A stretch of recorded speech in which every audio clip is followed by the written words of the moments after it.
1987 अंधेरी रात।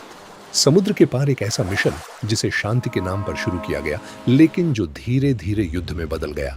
सवाल था, क्या भारत सच में शांति स्थापित करने गया था, या वह एक ऐसे संघर्ष में उतर चुका था जिसकी कीमत बहुत भारी पड़ने वाली थी। 29 जुलाई 1987 को भारत और श्रीलंका के बीच एक ऐतिहासिक समझौता हुआ। भारत के प्रधानमंत्री राजीव गांधी और श्रीलंका के राष्ट्रपति जे.आर. जयवर्देने ने इंडो श्रीलंका समझौते पर हस्ताक्षर किए। उद्देश्य साफ था, श्रीलंका में चल रहे तमिल विद्रोह को शांत करना और स्थिरता लाना।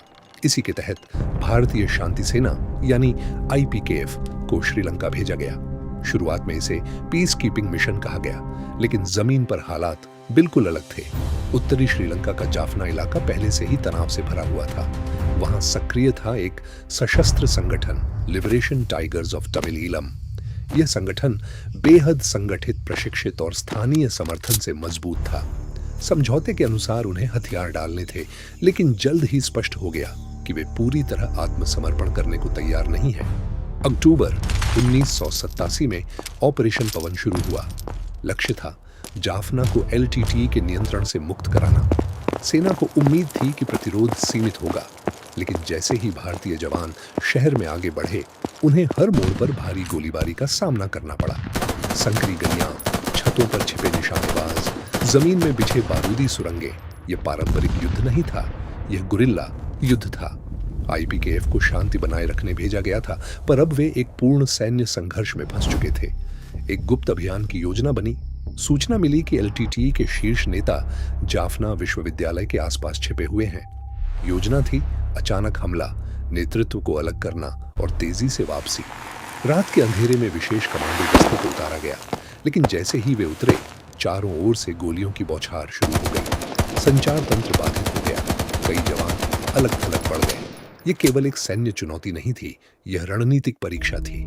भारत ने खुद को दक्षिण एशिया की प्रमुख शक्ति के रूप में स्थापित किया था। यदि यह मिशन असफल होता तो क्षेत्र में भारत की साख पर प्रश्न चिन्ह लग सकता था। श्रीलंका की राजनीति में दबाव बढ़ रहा था। भारत में भी आलोचना शुरू हो गई थी, आखिर हमारे सैनिक किसके लिए लड़ रहे हैं।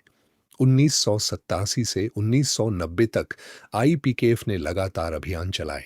आधिकारिक आंकड़ों के अनुसार हजारों उग्रवादियों को निष्क्रिय किया गया, लेकिन इसकी भारी कीमत भी चुकानी पड़ी। 1000 से अधिक भारतीय सैनिकों ने अपने प्राण गंवाए, कई घायल हुए। मिशन धीरे धीरे भारत में अलोकप्रिय होता गया। सबसे कठिन सवाल यह था कि शांति स्थापना के नाम पर शुरू हुआ अभियान अब लंबे संघर्ष में क्यों बदल गया। क्या खुफिया आकलन सही थे? क्या स्थानीय परिस्थितियों को पूरी तरह समझा गया था, या यह एक राजनीतिक निर्णय था जिसका सैन्य बोझ सैनिकों को उठाना पड़ा। इस मिशन ने भारत की कूटनीतिक विश्वसनीयता को भी चुनौती दी। यदि भारत पीछे हटता तो यह कमजोरी का संकेत माना जाता, यदि आगे बढ़ता तो हताहत बढ़ते जाते। अंततः 1990 में निर्णय लिया गया, IPKF को वापस बुला लिया गया। लेकिन कहानी वहीं खत्म नहीं हुई।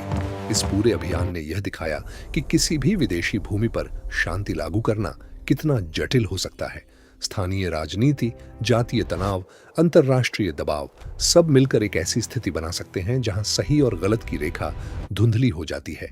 1987 का वह मिशन आज भी रणनीतिक चर्चाओं का हिस्सा है। कुछ इसे साहसिक कदम मानते हैं, कुछ इसे जोखिम भरा राजनीतिक दांव। पर एक सच निर्विवाद है, श्रीलंका की धरती पर भारतीय सैनिकों ने अपने कर्तव्य का पालन करते हुए असाधारण साहस दिखाया। इतिहास अक्सर जीत और हार से नहीं, फैसलों से याद रखा जाता है।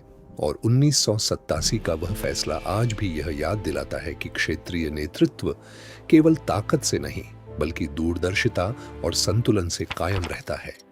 कभी कभी शांति स्थापित करने की कोशिश ही सबसे कठिन युद्ध बन जाती है, और उसकी गूंज सालों तक सुनाई देती रहती है।